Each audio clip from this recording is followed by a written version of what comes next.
আসসালামু আলাইকুম রহমতুল্লাহ বরকাতুহু। তো বন্ধুগণ, আশা করি আল্লাহ পাকের অসীম রহমতে সকলেই সহি সালামত আছেন।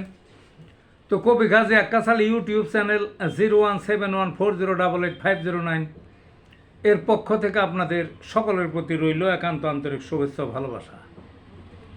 তো বন্ধুগণ, এখন আপনাদের সামনে যে বয়ানটা রাখবার চেষ্টা করব, বয়ানটার নাম হলো 53 বছর পর নেতার মুখ দেখা গেল। কি বয়ানটার শিরোনাম?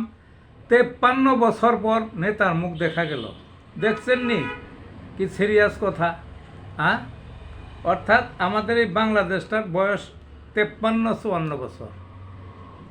এই 53 বছর পর প্রথম নেতার মুখ দেখা গেল। অর্থাৎ তাইলে এই যে এত যে বয়স হইল বাংলাদেশের 50 ঊর্ধ্ব, তাইলে এই কথায় বোঝা যায় এতদিন নেতার মুখ দেখা যায় নাই, আসলেই দেখা যায় নাই। বুঝলেন না? নেতৃত্ব কাকে বলে? আন্তর্জাতিক মহলে, দেশি মহলে, পাশের প্রভাবশালী রাষ্ট্রের বিরুদ্ধে, মানে নিজের দেশটাকে তুলে ধরার জন্য, সামনে এগিয়ে নেওয়ার জন্য সামনে থেকে যে নেতৃত্ব দেওয়া, বীরত্ব দেখানো, সেটা তো দেখা যায় নাই। বুঝলেন না? ওই পাশে আছে ভারত রাষ্ট্র, বিশাল রাষ্ট্র, তার লেজুর বৃত্তি করতে করতেই 53 বছর গেছে। কোনো দলে হয়তো লেজুর বৃত্তি বেশি করছে, কোনো দলে কম করছে। তাদের ইচ্ছা মতো এই দেশটা চালাইছে। বুঝলেন না?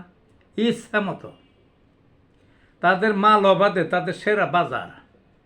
বাংলাদেশ তো একটা স্বাধীন দেশ, ভারতের অঙ্গরাজ্যও ছিল না, কিছুই ছিল না, কাগজে কলমে স্বাধীন দেশ ছিল, কাগজ কলমে।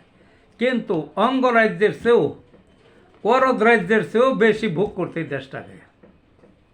অর্থাৎ যারা নেতা ছিল তারা মুখ তুলে একটা কথা বলার মতো সাহস ছিল না। ভারত যেভাবে চাইতো সেভাবে চলতে বাধ্য। যদি বাধ্য না হইতো তাইলে ওই যে দেখলেন না, ওই যে বিচারপতি সাত্তার ছিলেন বিএনপির নেতা, এখন কথা শুনে নাই, ওই এরশাদরে দিয়া পিছনে লাত্তি দিয়ে তারপরে নামিয়ে দিছে, দিয়া এরশাদরা আনছে, তারপরে পর্যায়ক্রমে মনোনীত সরকার বসাইছে। এই তো ছিল কাজ। বুঝলেন না? তে যা হোক, তে তাদের পণ্য দিয়ে অবাধে ব্যবসা বাণিজ্য এই দেশে করছে।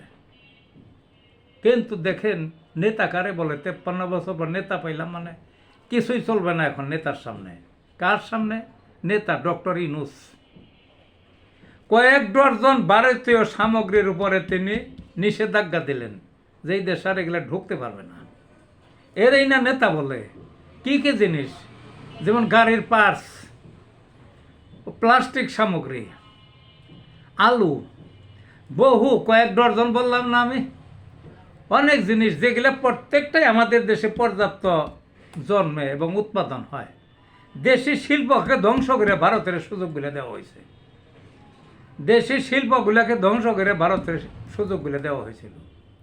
কিন্তু ডক্টর ইউনূসের মতো একজন বাহাদুর নেতা, আসল নেতা, হ্যাঁ, একজন বীর পুরুষ, তিনি এগুলো নিষিদ্ধ করলেন। এই রকম নেতাই তো আমরা চাই।